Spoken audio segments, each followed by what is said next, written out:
Parliament में साल 2018-19 के मुल्क का आम बजट पेश। पीएम मोदी ने अच्छे बजट के लिए वजीर खजाना अरुण जेटली और उनकी टीम की तारीफ, लेकिन कांग्रेस ने बताया मायूस कुन।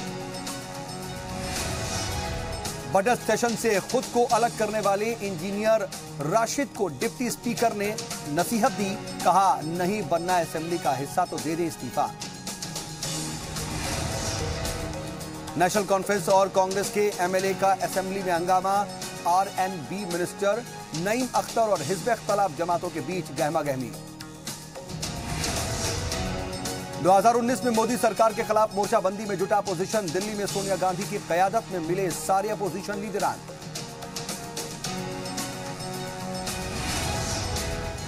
राजस्थान के सेमीफाइनल में वसुंधरा को जोर का झटका। कांग्रेस ने अलवर और अजमेर लोकसभा के साथ जीती मांडलगढ़ असेंबली सीट भी। बंगाल के ज़िमनी इंतखाबात में तृणमूल का परचम। अकबरुद्दीन ओवैसी की तरह बीजेपी एमएलए ने भी दिया मुतनाज़ा बयान। बोले आ जाए आमने सामने, किसमें कितना है दम देख लेंगे। कासगंज फसाद मुतासरीन से मुलाकात के बाद एमएलए टी राजा ने मुस्लिम तबके को दी धमकी। और जम्मू कश्मीर के नौशेरा में पाकिस्तान ने एक बार फिर तोड़ा सीज फायर। सरहद पार से फायरिंग का हिंदुस्तानी सिक्योरिटी एहलकारों ने भी दिया करारा जवाब।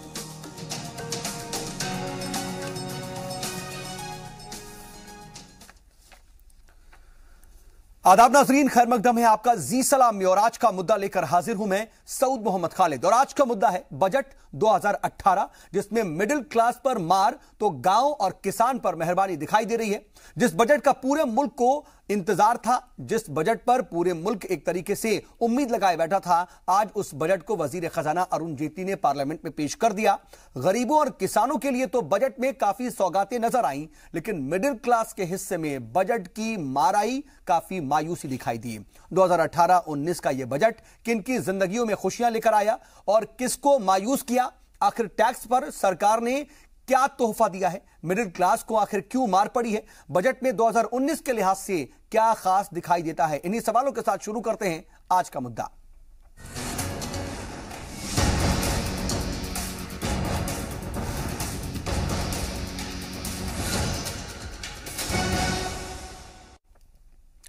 तो इंतजार की घड़ियां खत्म हो चुकी हैं और आम बजट पार्लियामेंट में पेश हो चुका है। इस बजट में किसको क्या कुछ मिला है, किसको खुशी मिली है और कौन मायूस हुआ है और किसका खास ख्याल रखा गया है, ये आपको इस खुसूसी रिपोर्ट में दिखाते हैं। उसके बाद इसी पर होगी बातचीत की शुरुआत, जिस पर जुड़ेगा हमारे साथ एक खास और बड़ा पैनल।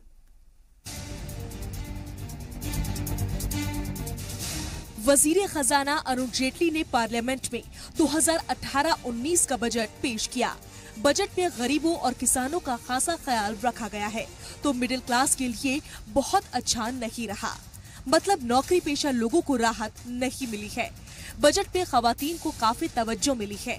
इस बजट में महिलाओं और गरीबों का खासा ख्याल रखा गया है। सरकार ने 8 करोड़ खवातीन को फ्री गैस कनेक्शन देने का वादा किया है, तो 4 करोड़ गरीबों को बिजली कनेक्शन देने का ऐलान भी किया गया है। साथ ही सरकार गरीबों के लिए इस साल शहरी इलाकों में 37 लाख घर बनाएगी। 2 करोड़ और शौचालय बनाने का भी वादा किया गया है। हेल्थ वेलनेस मरकज बनाने पर 1200 करोड़ का फंड खर्च किया जाएगा। 10 करोड़ गरीब कुनबों को मेडिकल खर्च मिलेगा। हर कुनबे को 1 साल में 5 लाख का मेडिकल खर्च मिलेगा। 24 नए मेडिकल कॉलेज खोले जाएंगे। तो किसानों के लिए बजट में काफी सौगातें हैं। सभी फसलों का सपोर्टिंग प्राइस मिलेगा, जो अभी कुछ ही फसलों का मिलता है। इसके अलावा खरीफ की फसल का सपोर्टिंग प्राइस प्रोडक्शन की लागत से 1.5 गुना है। आलू, प्याज और टमाटर के लिए 500 करोड़ रुपए मिलेंगे। किसान क्रेडिट कार्ड जानवर पालने वालों को भी मिलेगा। नया ग्रामीण बाजार ई-नैम बनाया जाएगा। बजट में 3 साल में सरकारी सेक्टरों में 70 लाख नई नौकरियां पैदा करने की भी बात कही गई है।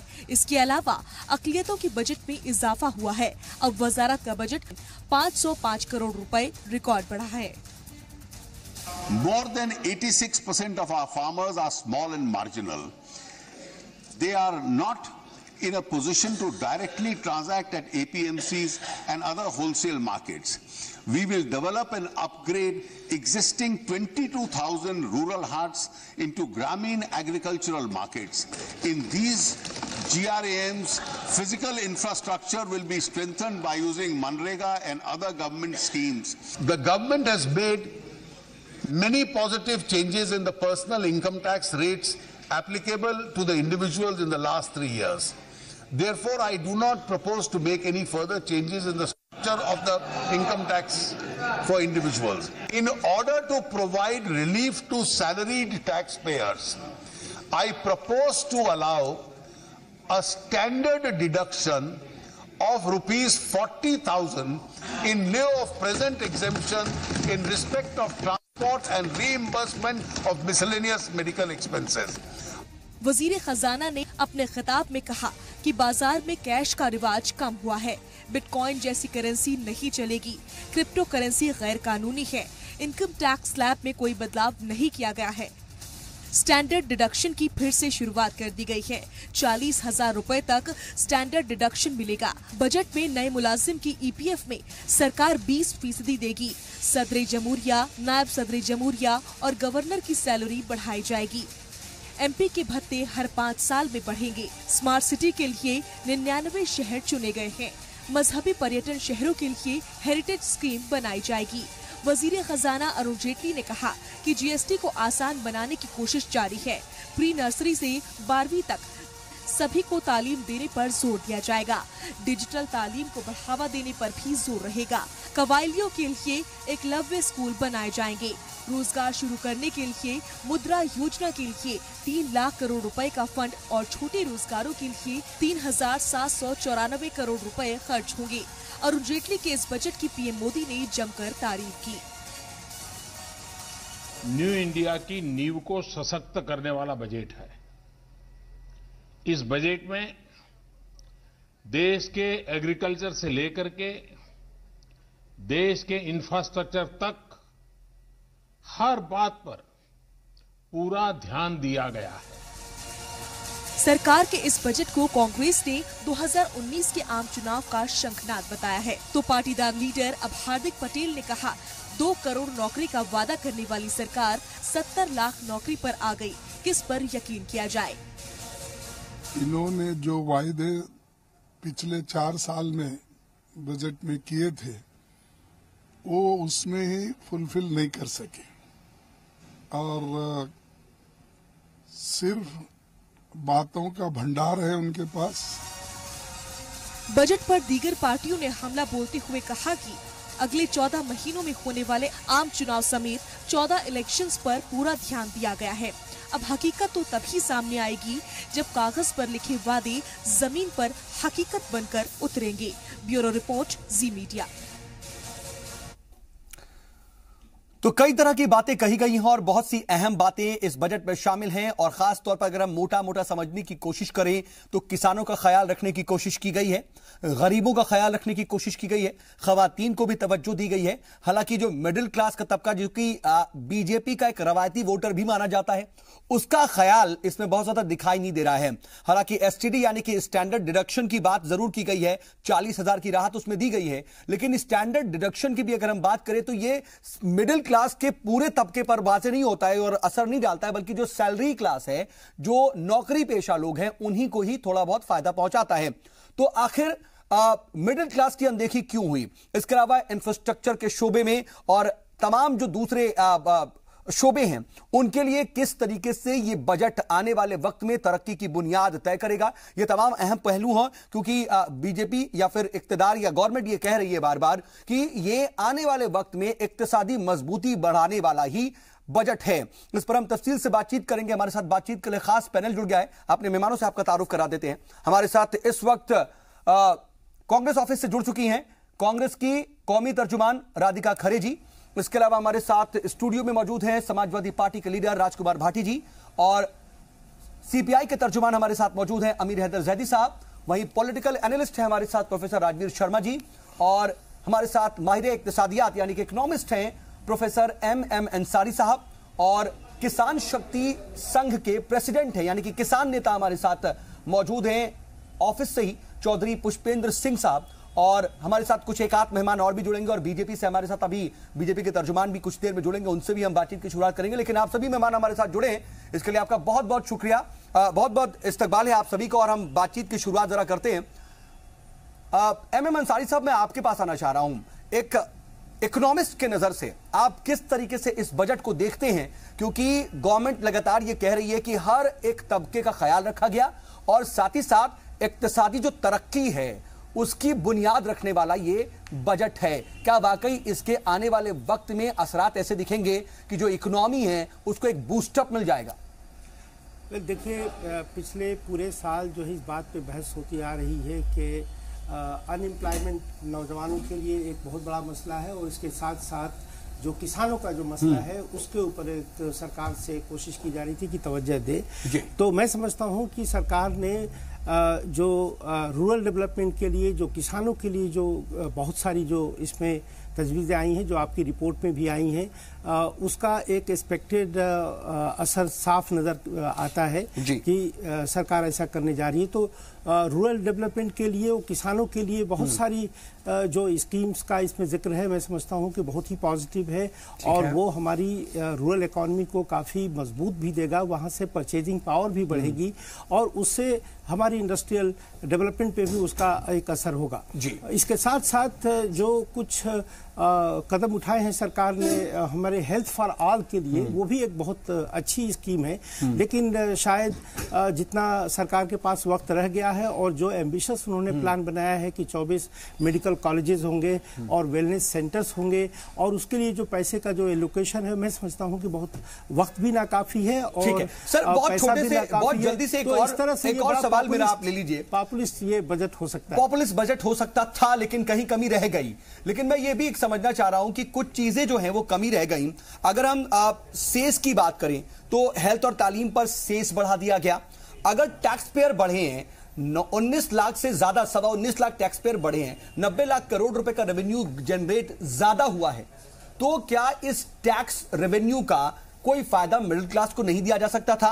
और एलटीसीडी की बात कर ली जाए या फिर कमोडिटी एक तरह से कस्टम ड्यूटी की बात कर ली जाए, सेस की बात कर ली जाए, ये जो तमाम चीजें हैं जो कहीं ना कहीं लोगों को खटक रही हैं इसमें। नहीं, बिल्कुल आपने जो खास करके जो एजुकेशन सेस का जो आपने जिक्र किया है, तो ये देखा यह गया है कि जो सैलरी क्लास को उनको बेनिफिट तो कुछ मिला नहीं है। जो 40,000 का जो रिडक्शन है, बल्कि वो एक तरफ से कुछ बेनिफिट्स जो दिए हैं तो कहीं और से कुछ बेनिफिट ले लिए हैं तो वो तो जीरो हो जाता है। लेकिन जो एजुकेशन सेस जो 1% और बढ़ाया, 4% किया है, उसके बारे में आपको बताना चाहता हूँ कि इसके ऊपर हमने लिखा भी है कि ये सरकार 2004 से एजुकेशन सेस ले रही है 3% और उसका यूटिलाइजेशन नहीं हुआ है, बल्कि सीएजी ने भी इसके ऊपर कमेंट किया है कि सिर्फ 7% गवर्नमेंट में खर्च किया है। और ये मकसद ये था कि ये यूनिवर्सलाइजेशन ऑफ एजुकेशन होगा और हायर एजुकेशन की क्वालिटी भी इंप्रूव होगी। तो पिछले दिनों पैसा तो ले लिया जा रहा है सर, लेकिन उस पैसे का इस्तेमाल ही नहीं हो रहा, तो वो फायदा क्या, डेड मनी हो जा रहा है। और इस मामले में कहूंगा कि ये एजुकेशन सेक्टर तो तकरीबन पूरा ही नेग्लेक्टेड है। बिना तेल के खेल को भी जरा बता दीजिए, एक्साइज ड्यूटी को लेकर के भी बहुत शॉर्ट में अगर बता सके, बाकी मेहमानों के पास भी मैं जल्दी। नहीं, एक्साइज ड्यूटी देखिए आजकल पिछले कम करने की बात की, फिर सेस शायद उसमें लगाया, उसमें जो है वो बैलेंस हो जा रही है बात। एक ही तरह की जांच चले तो वही वापस आ गए, 2 हफ्ते में उल्टा करके पकड़ लिया। 2 हफ्ते में ये जो आपको बेनिफिट मिल रहा है वो खत्म हो जाएगा, इसलिए कि ऑयल प्राइसेस जो है बढ़ती चली जा रही हैं। तो एक वो बहुत बड़ा आई वॉश है, मैं समझता हूं कि एक धोखा है। तो और उससे मैं नहीं समझता 2019 में क्या इस धोखे का खामियाजा भुगतना पड़ेगा। राजीव जेटली जी भी हमारे साथ बीजेपी के तर्जुमान जुड़ चुके हैं। राजीव जी, आपका भी बहुत इस्तकबाल है बातचीत में। आखिर सर, मिडिल क्लास की अनदेखी क्यों और कुछ चीजें ऐसी क्यों की गई कि एक हाथ से दिया दूसरे हाथ से ले लिया, कुछ चीजें आई वॉश करने की कोशिश की गई, क्यों ऐसा नजर आ रहा है? तमाम जो एक्सपर्ट्स हैं वो ये कह रहे हैं। और मिडिल क्लास की अनदेखी क्यों? मिडिल क्लास को जब आप देख रहे हैं तो केवल टैक्स तक सीमित करके देख रहे हैं। मिडिल क्लास को जब आप देख रहे हैं तो मुझे लगता है आपको इसको वाइडर प्रोस्पेक्ट में देखना पड़ेगा। लगभग 50 करोड़ ऐसे लोग जो 40% हमारी आबादी है, वो 5 लाख के आज मेडिकल सिक्योरिटी के अंदर जो जिनके अंदर आते हैं, आज जो पूरी तरह से सुरक्षित कर दिए गए हैं। ये बेनिफिट भी मिडिल क्लास को जाता है। स्कूलों के अपग्रेडेशन की बात आई, जो एक लेकिन मिडिल क्लास का, लोअर मिडिल क्लास तबका उसमें कवर हो रहा है इससे ज्यादा। मैं आपसे बता रहा हूँ, लोअर मिडिल क्लास की बात करें, हमने मिडिल क्लास का, गरीब, लोअर मिडिल क्लास, ये ज्यादा उसमें कवर हो रहा है। नहीं, फिर अगर आप और अपर मिडिल क्लास में जाएंगे तो मुझे लगता है फिर हमारे को एमएसएमई पे चर्चा करनी चाहिए, फिर हमारे को एसएमई पे चर्चा करनी चाहिए, क्योंकि हमारे मैं इसलिए पूछ रहा हूं सर कि आपने कहा कि टैक्स तक ही उसको महदूद ना करें, क्योंकि जब आपके पास पैसा बचेगा नहीं, अब आपके पास एक्सपेंस पावर, परचेसिंग पावर नहीं रहेगी, तो फिर इकोनॉमी मूव कैसे करेगी? एक बहुत छोटा सा सवाल है, बहुत जल्दी से रिएक्शन चाह रहा हूं मैं इस पर। नहीं, मैं आपसे यही बताने की कोशिश कर रहा हूं कि सर्कुलेशन ऑफ द मनी एक दूसरे शब्दों में बोलूंगा, देश के हर कोने में, एक एक कोने के अंदर ईमानदारी से 1 रुपया पहुंचाना, 25 पैसे नहीं, 1 रुपया पहुंचाना, उस 1 रुपया पहुंचाने को लेकर के जो बजट जिस तरीके से आज बनाया गया, आपने कहा मिडिल क्लास की स्पेसिफिकली बात कर रहे हैं आप, मिडिल क्लास भी, लोअर मिडिल क्लास की बात करते हो तो मेडिक्लेम की बात करी जाएगी, अपर मिडिल क्लास की बात करते हैं तो मुझे लगता है एसएमई के ऊपर इसलिए चर्चा करनी चाहिए। इन सब में मिडिल क्लास भी रह जाता है, बेनिफिट उनकी इंडस्ट्री से जुड़कर उनको मिलते हैं। अगर आप मिडिल क्लास की बात करते हैं तो फिर आप सर्विस क्लास को साथ लेंगे तो एमएसएमई को भी साथ लेके चलना पड़ेगा। तो ये एक बात ऐसी है कि एक स्पेसिफिक क्वेश्चन करके आप उसमें जवाब नहीं ले सकते। हाँ, अब बजट जो नटशेल के अंदर है वो इस देश की हर जनता की जरूरत के लिए है। अगर मिडिल क्लास में सबसे बड़ा एक्सपेंस जो आज मिडिल क्लास का होता है वो किस बात को लेकर होता है, वो प्राइवेट स्कूलों को लेकर होता है, फीस के तौर पर।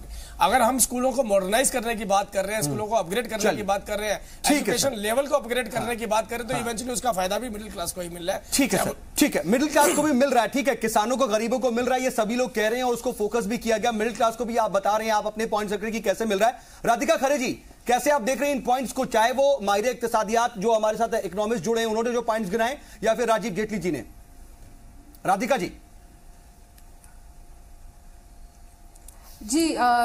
मैं कहना चाहूंगी, ये जो बजट है ये एक और जुमला बजट है। ये सरकार जब 2014 में आ रहे थे तो जेटली जी ने तब भी कहा था कि जो टैक्स का स्लैब है वो 5 लाख रुपए होना चाहिए। पर आज भी ये उनका आखिरी बजट है, फुल बजट, और आज भी वो 2.5 लाख पे ही है। उन्होंने उसमें कोई चेंज नहीं किया। ये वादा, ये स्टेटमेंट था जेटली जी का जब सरकार की ये लोग दावा कर रहे थे सरकार बनाने का, जब 2014 में, तब की ये बात है। आज कोई चेंज नहीं है। मिडिल क्लास की इन्होंने पीठ तोड़ दी है। एजुकेशन सेस है तो वो बढ़ा दिया है। ये बात करते हैं कि ये फार्मर प्रो बजट है, लेकिन इन्होंने ऊंट के मुंह में जीरा रख दिया है। किस तरीके से फार्मर इससे बेनिफिट करेगा ये आप देखिएगा। एग्रीकल्चर ग्रोथ जो हमारे टाइम पे थी वो 4.2% थी, तो आज 1.9% है। जिस हिसाब से ये बोल रहे हैं कि 2022 में जाकर एग्रीकल्चर ग्रोथ इतनी बढ़ जाएगी और किसान को फायदा मिलेगा, इस हिसाब से 2052 में भी किसान को कोई फायदा नहीं मिलेगा। तो चाहे वो किसान हो चाहे वो आम आदमी हो, सबके सब परेशान रहेंगे। सिर्फ जो फायदा होगा वो कॉर्पोरेट सेक्टर को होगा। जो बड़े बिजनेस वाले हैं, जो छोटे दुकानदार हैं, उनको भी फायदा नहीं होगा, क्योंकि उनको, यानी कि एक बार फिर से वही बात जो कांग्रेस कह रही है कि ये जो है तमाम जो बड़े इंडस्ट्रियलिस्ट हैं उनके लिए ये बजट प्रो उनके लिए है। दरअसल मैं आता हूं राधिका खरे जी, आपने किसानों की बात की और कहा कि ऊंट के मुंह में जीरा है। मैं आ रहा हूं राजीव जी, सबके पास मैं आऊंगा, जरा मुझे सभी गेस्ट के पास एक एक करके कम से कम पहुंच जाने दीजिए। मैं शॉर्ट में जीरे को थोड़ा सा आगे, मैं जीरे को थोड़ा सा बढ़ाता हूं। मैं जीरे को जीरे तक रखता हूं। मैं समझ रहा हूं आपके अंदर की उत्सुकता भी समझ रहा हूं। जीरा पे बोलना है कुछ, जीरा तो छोड़ा है। जीरा तो बहुत बड़ा हो गया, जीरा तो बहुत बड़ा हो गया। अभी थोड़ी देर पहले मैं देख रहा था कि एक कांग्रेस की सरकार में, किसान की बात कह रहा हूं, 2 रुपए का चेक उसे कंपनसेशन के तौर पे दिया गया। और किसान ने जब ये कहा कि भाई मेरी बेइज्जती की जा रही है क्या, तो इनके पूर्व मुख्यमंत्री जो थे कांग्रेस के, उन्होंने कहा कि मैंने गलती से 35 पैसे फालतू दे दिए आपको। मैं जीरे को बड़ा करके बता रहा हूं। जीरा 80 पैसे का भी चेक आपके गवर्नमेंट में है सर। मैं उसको भी बता दूंगा आपको कि 80 पैसे का गवर्नमेंट, आप गलती नहीं करते लेकिन 80 पैसे का चेक देते हैं। मैं सर 2 रुपए और 80 पैसे में नहीं जाते सर, वहां नहीं जाते सर, वहां नहीं जाते। फिर सर देखिए भाई, कांग्रेस और बीजेपी की तू मैं हो जाएगी तो हम इसकी जो ब्रॉडर पर्सपेक्टिव पे नहीं पहुंच पाऊंगा। ठीक है, मैं खरे जी में आता हूं। राधिका जी मैं आऊंगा आपके पास। चौधरी पुष्पेंद्र सिंह जी, ये कहा गया अभी, राधिका जी कह रही हैं कि ऊंट के मुंह में जीरा है, लेकिन गवर्नमेंट तो कह रही है कि हमने पूरी तरह से फोकस किसानों के लिए किया है। आप एमएसपी की बात कर रहे थे, उस पर भी ख्याल रखा गया। आलू टमाटर और जो है आलू प्याज टमाटर के लिए कम से कम एक ऑपरेशन ग्रीन की बात की गई। तमाम जो कदम उठाने की बात की गई है वो दरअसल फोकस करके ज़रात पे की गई है। आप भी ऐसा ही मानते हैं? देखिए खालिद जी, जो इनका वायदा था 2014 में 5 साल तक की सरकार जो होती है 5 साल के लिए चुनी जाती है, और 5 साल में 10 फसलें आती हैं, 5 रबी की, 5 खरीफ की, वो सब चली गई। उसके बाद एक खरीफ की जो आने वाली फसल है उसके लिए ये कह रहे हैं कि हम इसमें 1.5 गुना देंगे। अब किस प्रकार देंगे, कौन सी कॉस्ट का देंगे, रोड मैप नहीं क्लियर है। हाँ, वो A2 कॉस्ट का देंगे या A2 प्लस FL कॉस्ट होती है, या C2 जो एक्चुअल कॉस्ट होती है किसान की, उसके हिसाब से 1.5 गुना देंगे। अच्छा, तो जो कीमत मुझे 10 फसलों में लगातार 10 बार मिलनी चाहिए थी, मान लीजिए 10 महीने की तनख्वाह तय हुई, तो 1 महीने की देके कह रहे हैं 1 महीने 1.5 गुना कर देता हूं, बाकी 9 भूल जाओ। तो ये चीज इन्होंने इसमें बाजीगरी की है। दूसरा जो इन्होंने 2022 तक कह रहे हैं कि हम दुगनी कर देंगे। अव्वल तो इनका जो टर्म है वो 2019 तक है। उसके बाद हम निर्णय लेंगे कि ये कुछ करेंगे या नहीं करेंगे। हम निर्णय लेंगे किसको हम वहां बिठाएंगे। नहीं तो सर 2019 में भी तो कुछ चाहिए ना। अगर आप 2022 की बात नहीं होगी तो फिर 2019 में आप किस उम्मीद से जाकर के वोट डालेंगे? मैं वही कह रहा हूं, अभी जो खरीफ की फसल आएगी उसका पेमेंट देना है अक्टूबर नवंबर में। अक्टूबर नवंबर तक चर्चा हो रही है कि हम चुनाव घोषित कर देंगे, और 2022 तक दुगनी तो ये जब करेंगे जब पिछले 4 साल में एवरेज ग्रोथ रेट जो है केवल 2% है, और डबल करने के लिए 15% मतलब ग्रोथ होगी। किसानों को जो बात कही जा रही कि प्रो एग्रीकल्चर, प्रो फार्मर ये बजट है, उसमें भी खामियां आप देख रहे हैं। यानी कि 10 महीने की तनख्वाह में 1.5 महीने की तनख्वाह थी, 8.5 महीने की गोल कर गए, कह रहे हैं आप। ठीक है सर, मैं आता हूं आपके पास।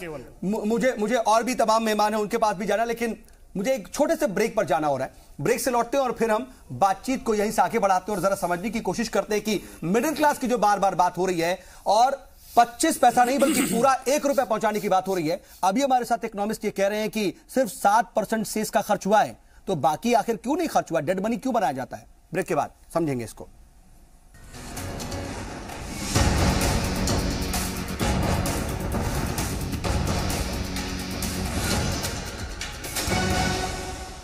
ब्रेक के बाद एक बार फिर से आपका इस्तकबाल है। तमाम जो छोटी बातें जो आप नहीं समझ पाए कि आखिर बजट ने आपको क्या कुछ दिया, उसके पॉइंट्स समझाने की हम कोशिश कर रहे हैं। हमारे साथ एक खास और बड़ा पैनल यहां मौजूद है। हम बातचीत के सिलसिले को आगे बढ़ाते हैं।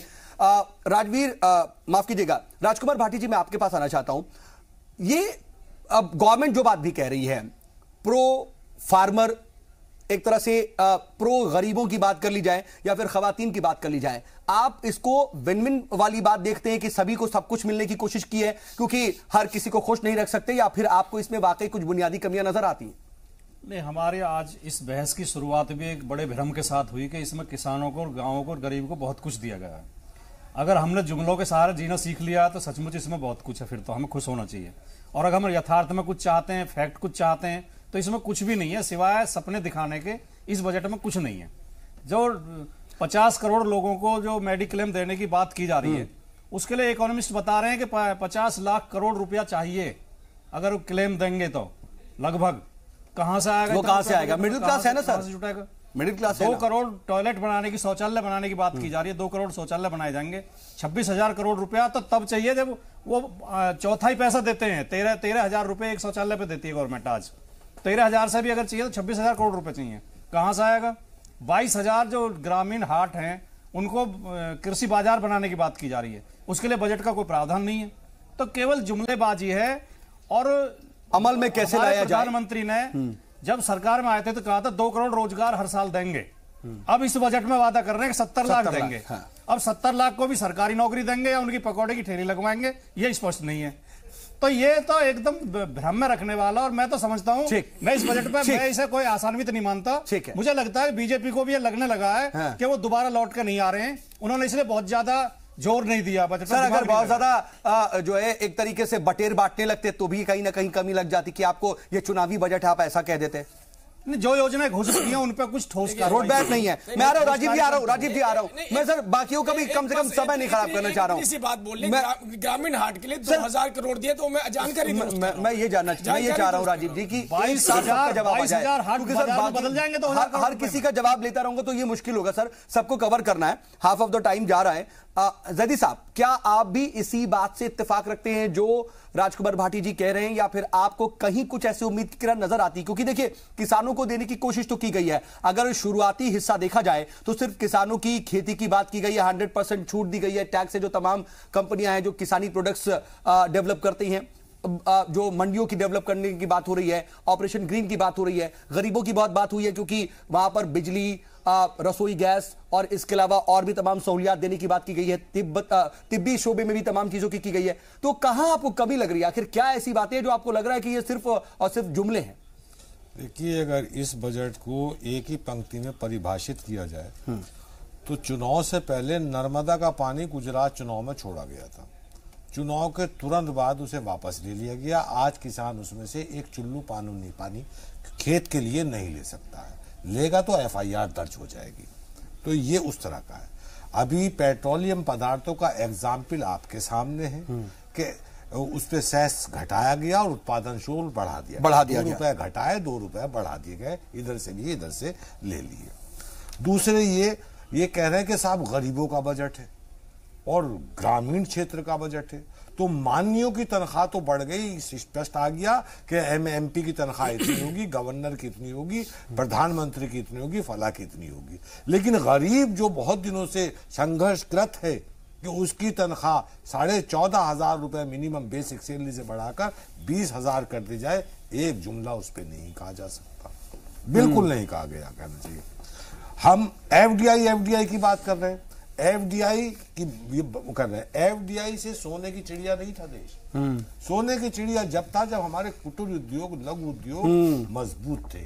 कुटीर उद्योग, लघु उद्योग की बात ही नहीं हो रही है। ये कहते हैं कि साहब 5 करोड़ के ऊपर, 3 करोड़ के ऊपर, 10 करोड़ के ऊपर की बात कर रहे हैं। अरे साहब, कुटीर उद्योग में इतना टर्नओवर नहीं होता। आप जाके देखिए, MSME की बात, यानी 5 लोग, 4 लोग, 3 लोग का जो यूनिट चला रहे हैं, उनका ये टर्नओवर नहीं हुआ करते। उनकी बात ही नहीं कर रहे, उनके ऊपर मार्केट नहीं है, उसके ऊपर आपकी GST और इसकी इतनी मार पड़ चुकी है कि वहां ताले लग चुके हैं।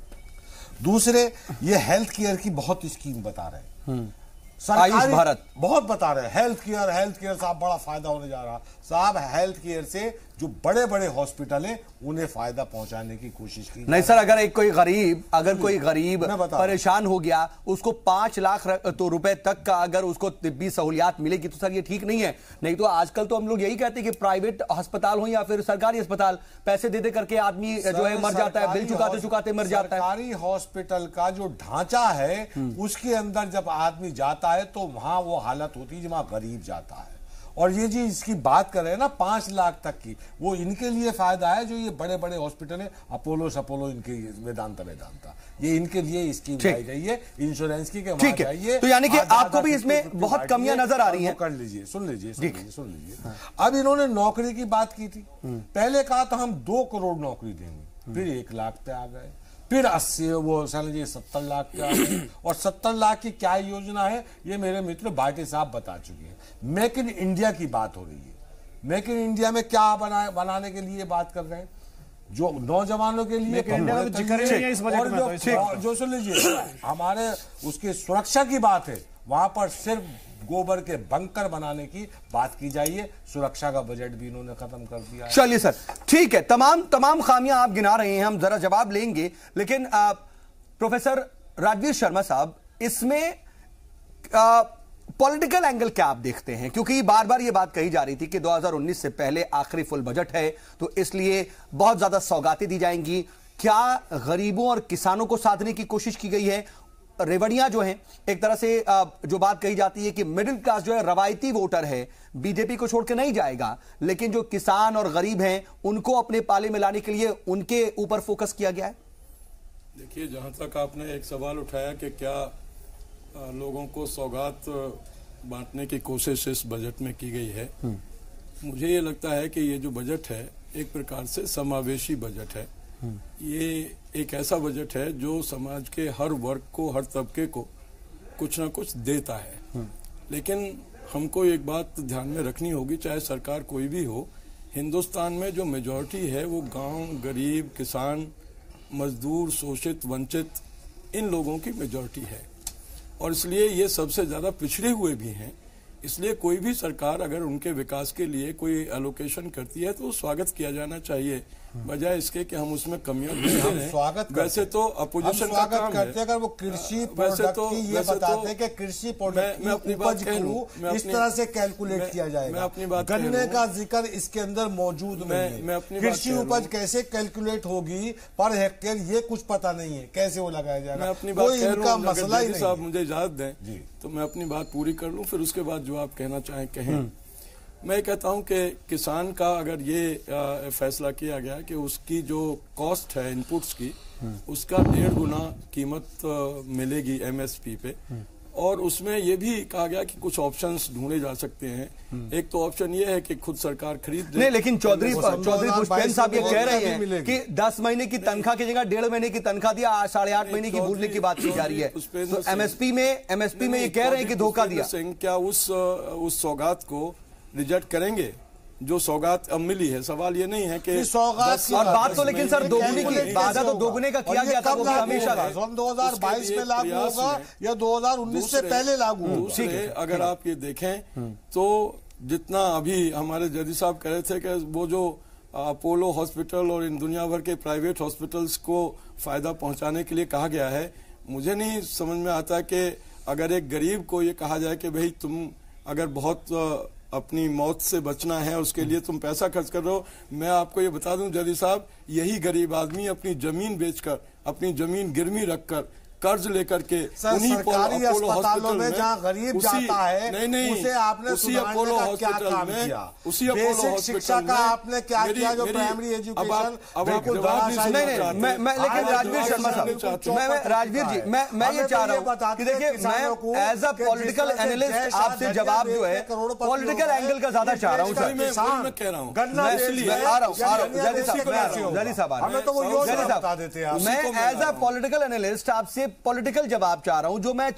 जो मैंने पूछा कि इसमें कितनी सियासत नजर आ रही है, कितना सियासी एंगल आप देख रहे हैं, क्या किसानों गरीबों को साधने की कोशिश की गई है, सर मैं उसका जवाब ज्यादा पॉइंट टू समझ चाह रहा हूं है कि इस बजट में जो गरीब तबका है, किसान तबका है, उसको ज्यादा लाभ पहुंचाने का एक प्रावधान है और उनकी जो आर्थिक स्थिति है उसको सुधारने का प्रावधान इस बजट में किया गया है। लेकिन मैं ये कह रहा हूँ कि इस बजट में राजनीतिक तौर पर जो आपने सवाल पूछा नहीं किया है, भाई साहब मैं ये कह रहा हूँ, आपने ये कह चुके हो, मुझे कह पुरुष उद्योग कुछ पूरी बात आ जाने देते हैं। कढ़ाई कुछ हुआ नहीं गया है, सिलाई कुछ हुआ नहीं गया, जो लघु उद्योग है देश का, जो हमारे देश की अर्थव्यवस्था की कमर है, उसे तो टच ही नहीं किया गया है। बड़े बड़े सुन लो ना, वो कह चुके हो उद्योग। अगर आप उस बहस में मुझे लाना चाहते हैं, नहीं सर, मेरे सवाल का जवाब सर। मैं ये कह रहा हूं कि हर सरकार राजनीति भी और अर्थव्यवस्था की मजबूती भी दोनों ध्यान में रख करके ही बजट तैयार करती है। दोनों दिखता है आपको इसमें? इस सरकार ने भी किया है। और मैं आपको ये बता दूं कि अभी जो ये कह रहे थे छोटे और वो जो मझले और कुटीर उद्योग, उनका कोई जिक्र नहीं है। मुझे जैदी सी पता नहीं कि आपने उस बजट को पूरा पढ़ा है कि नहीं, लेकिन ये आप जान लें कि सरकार ने जानबूझ करके जो आपकी मुद्रा योजना है वो घरेलू और कुटीर उद्योगों के लिए बनी है, उन लोगों को बनी है जो अपना काम शुरू करना चाहते हैं। जितने आपने लोन अब तक दिए थे उनका हशर मैं बता रहा हूं, अगर उनकी इंक्वायरी करा ली जाए तो उसमें से मैक्सिमम बीजेपी के लोगों के पास है और उन्हें एफडीए बना दिया गया है। वो वहां बात आ जाने देते हैं सर। अब वो वापस में डाल दिए गए, बच्चे खाते में डाल दिए गए। उज्ज्वला योजना की आप पीड़ खो गए हैं, जो बिलो पॉवर्टी लाइन के नीचे है। मैं जल्दी से जवाब ले लूं, जल्दी से जवाब ले लूं। बाकियों का जरा 30 रुपए, ठीक है सर, वो महीने में 750 रुपए का सिलेंडर भरवा सकता है। ठीक है, टेक्निकल पॉइंट्स हैं आपके पॉइंट्स वाजिब है सर, मैं लूंगा। के लिए सरकार ने जो नियम जो कदम उठाए हैं, जो युवा के लिए कदम उठाए हैं, जो मिडिल क्लास के लिए, मिडिल क्लास में 3 चीजें शामिल हैं। आप मिडिल क्लास को केवल सैलरीड क्लास से मत लीजिए, जो पेंशनर्स हैं वो भी मिडिल क्लास में हैं, जो सीनियर सिटीजन हैं वो भी मिडिल क्लास में हैं, जो तो आपने उसको बांट दिया। सीनियर सिटीजन को आप जो तमाम सीनियर सिटीजन हैं, यंग इंडिया की बात आप करते हैं, लेकिन यंग इंडिया के लिए आपके पास कुछ नहीं है सर। की बात नहीं सर, तो फिर आप अगर उसको 3 पार्ट अगर आप बांट रहे हैं, उनको यानी यंग इंडिया सौगात दी है। यंग इंडिया की बात करते हैं, लेकिन यंग सिटीजन आपके लिए वैल्यू नहीं करते हैं। सीनियर सिटीजन को आपने दे दिया, तो आपने मिडिल क्लास को दे दिया। नहीं साहब, आप यहाँ पर अलग बात कर रहे हैं। मैं कह रहा हूं कि आपने मिडिल क्लास की बात की, आपने युवाओं की बात की। युवाओं के लिए जब रोजगार के लिए 70 लाख की एक वो रखा गया, ठीक है, मुद्रा योजना स्किल इंडिया का रखा गया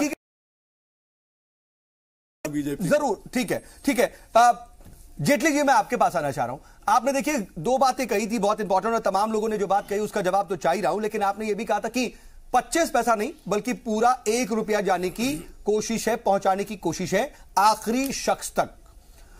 मैं सिर्फ एक एग्जाम्पल के तौर पर, जैसा कि सीजी खुद कह रहा है कि सेस का जो आप पैसा इकट्ठा कर रहे हैं तालीम को लेकर के, अब तालीम को लेकर के जो पैसा इकट्ठा हो रहा है, शिक्षा को लेकर के जो पैसा इकट्ठा हो रहा है, उसमें हर आदमी पैसा तो दे दे रहा है, हर बिल पे सेस दे दे रहा है, पेट्रोल भरवा रहा है तो सेस दे दे रहा है, लेकिन उसमें से 7% खर्च हुआ अब तक। तो क्यों आखिर उसको डेड मनी बनाया गया? आप कहां खर्च कर रहे हैं और क्यों नहीं खर्च कर रहे हैं, ये बताइए। दूसरी बात, आप मिडिल क्लास की बात कर रहे थे, अपर मिडिल क्लास की बात कर रहे थे। आप पोस्ट ऑफिस में जाकर के पैसा जमा नहीं कराएंगे क्योंकि वहां से फायदा नहीं मिल रहा। आप फिक्स डिपॉजिट करेंगे, वहां से आपको कोई सहूलत मिल नहीं रही। एक मिडिल क्लास आदमी शेयर मार्केट का मुंह देखता था, सोचता था कुछ शेयर इकट्ठा कर लेंगे तो कुछ पैसे इकट्ठे हो जाएंगे, लेकिन आपने एलटीसीजी के तहत उस पर भी आपने नजर गड़ा ली, 10% एक बार में एलटीसीजी कर दिया। देखिए, पहले तो मैं जयदी साहब का हाथ जोड़कर बहुत बहुत धन्यवाद करूंगा। इन्होंने एक बात जो बोली है अभी, आप ध्यान दीजिएगा, 10 करोड़ मुद्रा लोन वाले, 6 करोड़ उज्ज्वला योजना वाले, 72 लाख फॉर्मल नौकरी वाले, ये सब बीजेपी के कार्यकर्ता हैं। तो इन्होंने खुद ही आज डिक्लेयर कर दिया कि भारतीय जनता पार्टी से बड़ा तो इस दुनिया में कुछ है ही नहीं। ये बात तो इन्होंने खुद ही डिक्लेयर, ये तो आप खुद भी कहते हैं वैसे। अभी उन्होंने कहा कि मुद्रा लोन सबसे बड़ी पार्टी के तो मतलब 10 करोड़ लोग भारतीय जनता पार्टी।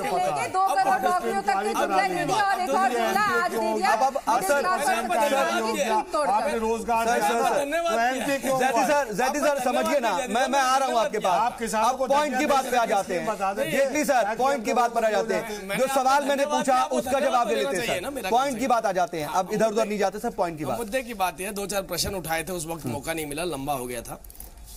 इन्वेस्टमेंट की बात करी, अभी भाटिया जी ने जवाब दिया, लेकिन इन्होंने अभी बात करी इन्वेस्टमेंट की कि मेक इन इंडिया पे मैं आपको केवल एक छोटी सी जानकारी देना चाहता हूं। थोड़ा शॉर्ट रखिएगा सर, मुझे ब्रेक पर जाना है। देखिए, ऑटोमोबाइल सेक्टर को ले लीजिए आप, 72% का उछाल ऑटोमोबाइल मेक इन इंडिया के तहत बता रहा हूं मैं आपको। एविएशन में 605% का, बायोटेक्नोलॉजी में 100% FDI के साथ, केमिकल पेट्रोलियम में 107% का, डिफेंस सबसे बड़ी पहली बात करें डिफेंस के अंदर क्या हो रहा है, 13-14 में 1153 करोड़, 14-15 में 1682 करोड़, 15-16 में 2059 करोड़। ठीक है सर, देखिए प्रोडक्शन मैं आपको ये बता रहा हूं मेक इन इंडिया में, जिसमें बार बार कहा जाता है इलेक्ट्रॉनिक सेक्टर और IT सेक्टर के अंदर लगभग 409% का उछाल इलेक्ट्रॉनिक सेक्टर के अंदर, सॉफ्टवेयर के अंदर, यानी कि हर जगह आपने बूस्ट ला दिया, 89% का उछाल हर जगह बूस्ट ला दिया, जीएसटी के बावजूद भी बूस्ट ला दिया। गुमराह किया जाता है, ये मेक इन इंडिया के आंकड़े, ये मेक इन इंडिया के आंकड़े हैं। बात यहां पर यह आ रही है, इस देश के कोने कोने में रहने वाले व्यक्ति को, उस आदिवासी व्यक्ति को जहां पर बच्चे हैं, पढ़ना चाहते हैं लेकिन स्कूल नहीं है, एकलव्य किसको देना है? हमारी सरकार को। ठीक है सर, मैं उस जरा बुनियादी बात पर जाना चाहता हूं जो भाटी जी ने भी बात कही थी, चौधरी साहब ने भी बात कही थी कि बातें कही गई हैं, जुमले दिए गए उनके मुताबिक, लेकिन रोड मैप नहीं बताया गया। अगर आप मेडिकल इंश्योरेंस की बात करते हैं, अगर आप मंडियों की बात करते हैं, या जो तमाम बातें आपकी तरफ से कही गई हैं, शौचालयों की बात कही जाती है, रोड मैप क्या, वो पूरा कैसे होगा? क्योंकि बार बार देखिए इंप्लीमेंटेशन बहुत बड़ा फैक्टर है। पिछले साल की भी अगर हम बात कर लेंगे ना सर, पिछले साल बजट की, तो कितना इंप्लीमेंट हुआ आपको भी पता है, तो इसलिए इंप्लीमेंटेशन पर बात करना बहुत जरूरी है सर। तो शॉर्ट में दीजिए, मुझे ब्रेक पर जाना। इंप्लीमेंटेशन की ही बात बता रहा हूं आपको, इंफ्रास्ट्रक्चर से लेकर के इस देश की किसी भी चीज को उठा लीजिए आप किसी भी चीज को, आप बिजली, पानी, सड़क, किसी के ऊपर भी चर्चा कीजिए, मैं आपको यह बताऊंगा उसके अंदर कितना फर्क आया। बिजली के ऊपर चर्चा कीजिए, 8%, 8.5% पे पहुंचे, 6% पे थे, सुनिए 6% पर थे। आप सड़क पे चर्चा कीजिए, 3 किलोमीटर पे थे, 30 किलोमीटर पर आ गए हम। आप सड़कों की बात, ग्रामीण सड़कों पे चर्चा कीजिए, 82% सड़कों में बढ़ोतरी हुई है। आप किसी बात में चर्चा तो कीजिए, अरे भाई वो पैसा कहां लग रहा है? इंफ्रास्ट्रक्चर पे चल रहा है। दूसरी बात, 6 करोड़ लगभग 6.5 करोड़ उज्ज्वला योजना के तहत गैस सिलेंडर देना। इस देश के अंदर मैंने लास्ट टाइम भी डिबेट में आपको बोला था कि कोई भी बहुत पुराने हमारे साथी हैं और बहुत लंबे सारे इनके पास तो अब इतने सारे मैनिफेस्टो होंगे, वो मैनिफेस्टो उठाकर लेके आए। हर मैनिफेस्टो के अंदर हर जगह पे देखेंगे आप 24 घंटे बिजली, हर गांव में बिजली, लेकिन हुआ नहीं और आप लोग करके दिखा रहे हैं। आप सिर्फ कह नहीं रहे बल्कि कर रहे हैं। आपको बता जो कह रही है 2018 में अगले चुनावों से पहले हर घर में बिजली, कह ही रहे हैं आप बीजेपी। नहीं, हम तो कर चुके हैं। मैंने आपको बोला। ठीक है बाटी जी, आप भी कुछ कहना चाह रहे हैं? राधिका खरे जी, मैं आपके पास भी आ रहा हूं। राधिका जी, मैं सीधा आपके पास ही आऊंगा, लेकिन मुझे एक ब्रेक पर जाना है। ब्रेक से लौटते और फिर बातचीत को यहीं से आगे बढ़ाते हैं।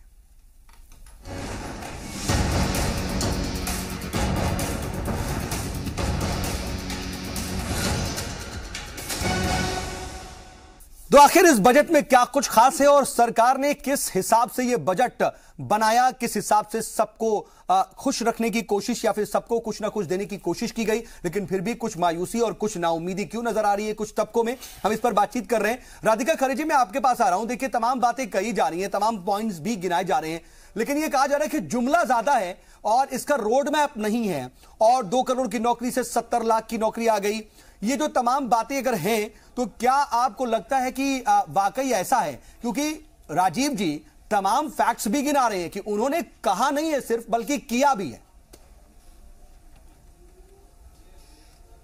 जी, जिन्होंने फैक्ट्स गिनवाए, पर ये फैक्ट भी गिनवाना भूल गए जो ये क्लेम करते हैं इनके 23 करोड़ लोगों को जो बेनिफिट मिल रहा है इनकी हेल्थ स्कीम्स का, उसमें से 21 करोड़ लोगों का ऑन रिकॉर्ड हेल्थ कार्ड तक अभी तक इन्होंने बना के नहीं दिया है। तो वो बेनिफिट किनको जा रहा है ये कुछ नहीं पता। इसी तरीके से इनकी सारी स्कीम्स के और भी जुमले निकलेंगे।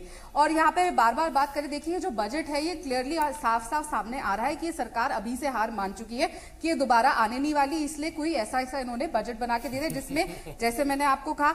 तो फिर तो राधिका जी, फिर तो मेरे ख्याल से आपको खुश होने की जरूरत है ना कि गवर्नमेंट ने पहले ही इलेक्शन में जाने से पहले ही, आज राजस्थान से देखिए आप लोगों के लिए खुशखबरी आ गई है और राजस्थान से आप लोग के लिए विन विन सिचुएशन है। यहाँ बजट में भी आप ये कह रही हैं कि पहले ही हार मान ली, तो फिर यानी कि 2019 में आप वापस आ रही हैं, आप ये उम्मीद कर रही हैं, नहीं सिर्फ बल्कि यहां पर ऐलान भी कर रही हैं।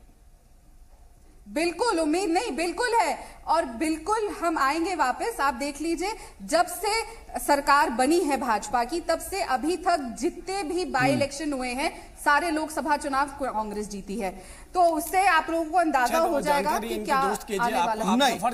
नहीं, मैं लिटरली यही चलिए मध्य प्रदेश में चले गए, झाबुआ वगैरह की सीट आप ले लीजिए, वहां पर तो एजुकेशन सेस इन्होंने बढ़ाया, एमएसपी की बात करते हैं, एमएसपी इन्होंने बढ़ाया है। जो हमारे समय पे एमएसपी बढ़ाया गया था उसके मुकाबले इन्होंने जो एमएसपी बढ़ाया है वो बहुत ही कम है।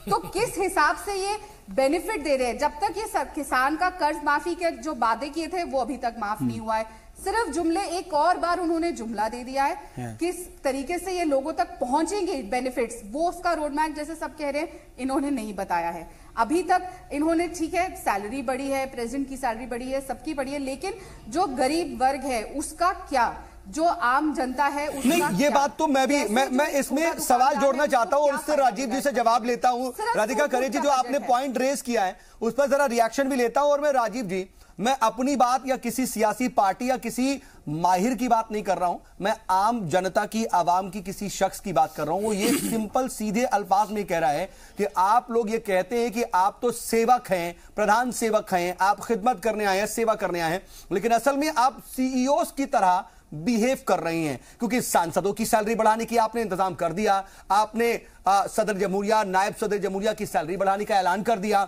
लेकिन आम आदमी के लिए आपने कुछ दिया नहीं, मिडिल क्लास को दिया नहीं। लोग ये सीधे तौर पर कह रहे हैं, ऑन कैमरा ये बात कही गई और यहां तक कहा गया कि जैसे किसी कंपनी का सीईओ का ज्यादा फायदा लेने की कोशिश करता है और जो एम्प्लॉइज होते हैं वो उसको सिर्फ खुश रखता है, उसकी मिनिमम सैलरी देता है, वैसे ही आप बिहेव कर रहे हैं।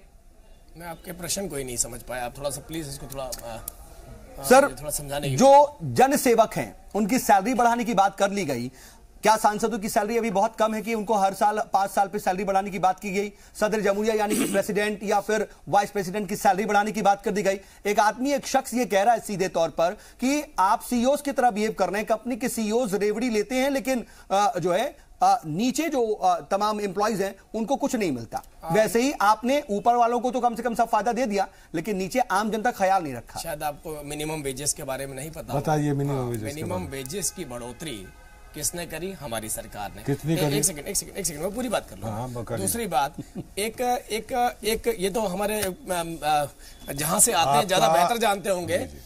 एक शब्द जहां पर चलता था, highly skilled, semi skilled, unskilled. और अनस्किल्ड कौन था?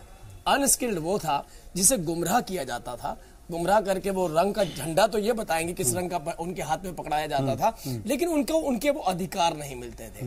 उस अनस्किल्ड को स्किल्ड लेबर में बदल करके उसके उत्थान का कार्य किसने किया? वो हमारी सरकार ने किया। मुझे बताओ, मिनिमम वेज की बात करिए। मिनिमम वेज मैं बता रहा हूँ आपको, मिनिमम वेज की बात कीजिए। यही बता रहा हूँ। और आपका जो मजदूर संगठन है उसमें ताला क्यों लग गया? बीच में नहीं बोला था मैं। आपका मजदूर संगठन आपके पार्लियामेंट पे जब रैली लेके आता है, आप उससे बात नहीं करना चाहते। आप मजदूर की मजदूर की सैलरी 14,500 से 20,000 कब होगी? आप मुझे ये बता दीजिए। ये तो कोई तरह के मैं आपके बीच में नहीं बोल। हाँ बोलिए। देखिए घबराहट हो सकती है। नहीं, मुझे कोई घबराहट नहीं है। मैं आप बताइए, आपको घबराहट? बता रहा हूँ 50 लाख लोग। अरे यार मिनिमम वेज पे आइए ना। 50 लाख मिनिमम वेज बताइए। हमारे और दूसरे हिस्सों में कितना है? दूसरे हिस्सों में 12,500 रुपए है और एनसीआर में 14,500 पड़ रहा है। बताइए आप। जेटी जी मैं आ रहा हूं, जवाब दीजिए। देखिए एमएसपी की बात हो रही है, तमाम ज़राअत की बात हो रही है, आप अपनी बात रखना चाह रहे हैं। राजीव जी ने तमाम बातें कही कि किसानों के लिए हमने प्रो फार्मर ही बजट है, आप क्या कह रहे हैं?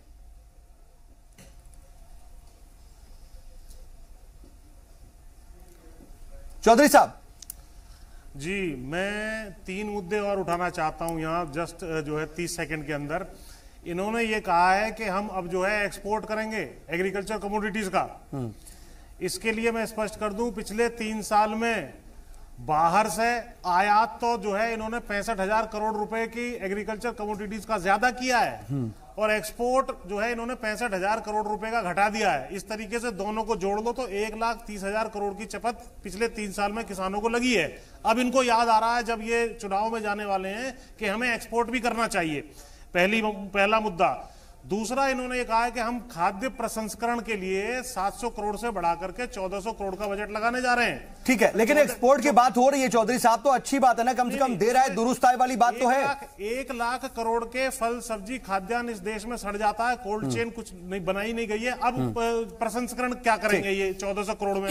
और अंतिम बात जो है इरिगेशन के लिए, इन्होंने पिछले बजट में भी कहा था कि हम 99 बड़ी परियोजनाओं पे काम कर रहे हैं। आज इकोनॉमिक टाइम्स में छपा है, उन 99 में से 68 योजनाएं तो ऐसी जिनकी अभी तक रिपोर्ट ही तैयार नहीं हुई है, डीपीआर। ठीक है, तो इस पर जवाब दीजिए। राजकुमार भाटी जी से पहले मैं कुछ पॉइंट ऐड करा लूं। राजकुमार जी, जो बात देखिए, एक प्रो किसान की बात अगर की जा रही है और किसानों के ही अगर इतने पॉइंट्स अभी बचे रह गए, तो फिर प्रो किसान कैसे हो गया ये बजट? नहीं, देखिए सरकार की घोषणाओं पर विश्वास हमें इसलिए नहीं है कि मोदी जी कह रहे हैं 2022 तक हम किसान की जो आमदनी है दोगुनी कर देंगे। इन 5 साल में कुछ तो किया होता, एक कदम तो आगे बढ़े होते। किसान की फसल में देखिए, किसान की आमदनी दुगनी कैसे होगी? फसल की लागत घटाई जाए और उपज का मूल्य बढ़ाया जाए। किसान की लागत लगातार बढ़ती जा रही है, उसे महंगे खाद मिल रहे हैं, महंगे बीज मिल रहे हैं, उसे महंगी बिजली मिल रही है। अभी उत्तर प्रदेश में 3 गुना बढ़ा दी गई किसान के लिए बिजली की कीमत। तो लगातार तो उनकी लागत बढ़ रही है और उनकी उपज का मूल्य मिल नहीं रहा। किसान को अपने आलू सड़कों पर फेंकने पड़ रहे हैं। अभी मोदी जी इस बजट में, जेटली जी कहते हैं आलू का उत्पादन बढ़ाएंगे। वही बात किया, कथनी और करनी में फर्क आप कह रहे हैं। आप उसकी खरीद की व्यवस्था कीजिए। ठीक है, एमएम अंसारी साहब, देखिए तमाम तरह की बातें होगी, टेक्निकलिटीज भी हैं, लेकिन हम आम अगर जबान में समझने की कोशिश करें तो आप कह भी रहे थे कि ठीक है, बुनियादी कुछ चीजें करने की कोशिश की गई और जो हमारा रूरल एरिया है उसको डेवलप तो किया जाएगा, लेकिन क्या हम अपने जो है अर्बन एरियाज को नहीं देखेंगे?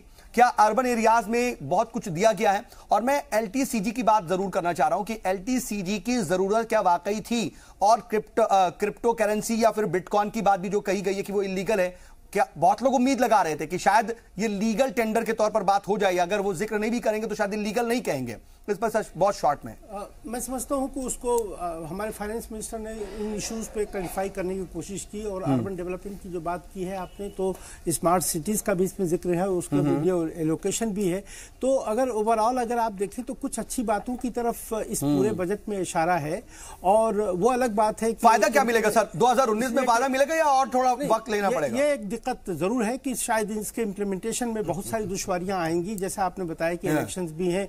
और जैसा हमारे एक साथी ने कहा कि कोई भी जो बजट होता है उसमें एक पॉलिटिक्स और इकोनॉमिक्स का दोनों का बैलेंस जरूरी होता है। हाँ। और ये दोनों लेकर चलती हैं चीजें। हाँ, लेकिन एक बात तो सही है कि जिन बातों की तरफ इशारा किया गया कि 2022 तक किसानों की आमदनी दुगुनी हो जाएगी, वो ऐसा अभी तक कितना हुआ? हाँ। इसलिए कि अभी 2 दिन पहले जो चीफ इकोनॉमिक एडवाइजर है उन्होंने कहा कि अगर दुगुनी करनी होगी तो 12.5% के हिसाब से एग्रीकल्चरल इनकम बढ़नी होगी, जो आज 2%। ठीक है राधिका करे जी, बहुत चाहता हूं आखिर में कि अच्छे दिन का सपने तो देखना हम बंद कर दें तो अच्छा है। ठीक है राधिका जी, मुझे लगता है जो आप बात कह रहे थे कि आपको लग रहा है कि बीजेपी आने ही नहीं वाली है और ये मान चुकी है, कहीं ऐसा तो नहीं कि वो इतनी अच्छी तरह से जान रही है कि 2019 में तो वो आएंगे ही आएंगे, इसलिए ऐसे कदम उठा लो कि जिसके 20, 21, 22 में असर मिले, जैसा कि इकोनॉमिस्ट कह रहे हैं कि असर बाद में दिखेगा और वो यही देख करके आगे बढ़ रहे हैं। मैंने पहले भी कहा था, जो ये कह रहे हैं कि 2022 में इन्होंने कहा है असर दिखेगा, पर जो मैंने आपको फैक्ट्स बताए एग्रीकल्चर को लेके, जिस तरीके से ग्रोथ कम हुई है, 2052 में भी उनको कोई रिजल्ट नहीं मिलेगा। नौकरियों का जो वादा था वो 2 करोड़ से 4 लाख पे। तो ये देखने वाली बात होगी, 2019 बहुत ज्यादा दूर नहीं है, उसकी जो है एक बुनियाद जो है ना वो तैयार होने लगी है, उसके लिए रस्साकशी भी शुरू हो चुकी है। बिल्कुल, मैं माफी के साथ आपको रोक रहा हूं क्योंकि वक्त बिल्कुल इजाजत नहीं दे रहा। और राजीव जी, मैं आपसे फाइनल कमेंट के लिए आ नहीं पा रहा हूं क्योंकि वक्त की वाकई बहुत ज्यादा कमी है, हम एक्सेस में जा चुके हैं। इसलिए आप सभी मेहमान हमारे साथ जुड़े और बातचीत में शामिल हुए, इसके लिए आपका बहुत बहुत शुक्रिया। देखिए, बजट तो पेश कर दिया गया है, सबको सब कुछ देने की कोशिश की भी गई है, लेकिन कुछ लोग खुश है, कुछ लोग मायूस। 2019 भी बहुत ज्यादा दूर नहीं है, सब कुछ समझ में आ जाएगा 2019 में। आप भी नजर बनाए रखिएगा। आज का मुद्दा में बस इतना है।